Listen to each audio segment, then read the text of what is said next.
The ClickFunnels pricing and costs quickly explained. So the first option you always have is the free trial for ClickFunnels. You will always get a 14-day free trial.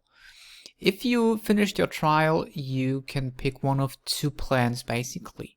Number one is the $97 standard plan, where you will have 20 funnels, you will have 100 pages.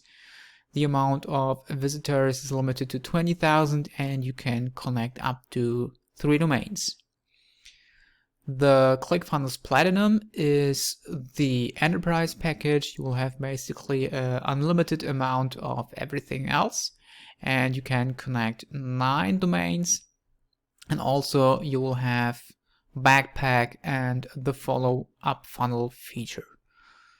If you are going to decide for the ClickFunnels Platinum version for enterprise, you can also get a big discount when you sign up for the Funnel Builder Secrets webinar. The link is down below in the description.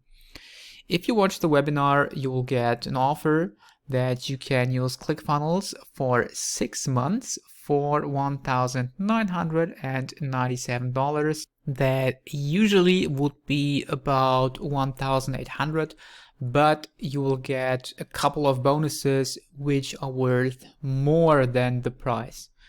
The best value you'll get with the middle package for about $3,000 with 12 months of ClickFunnels Enterprise, which would usually be around $3,600, but you will get the Funnel Hacks Masterclass, Funnel Builder Secrets Training, Traffic Secrets Membership, and so on and so on. So this is probably the most valuable package if you are not willing to spend $6,000, where you would get 8 coaching calls from ClickFunnels expert to help you set you up your ClickFunnels account and your online business. So this is basically it. Option number 1 is the free trial for 14 days. Option number 2, when the trial ends, is $97, which would be my recommendation for most people. You can just connect your email service and you're ready to go. If you need the enterprise version, I would highly recommend to watch the Funnel Builder Secrets webinar, where you can get a massive discount. That's it.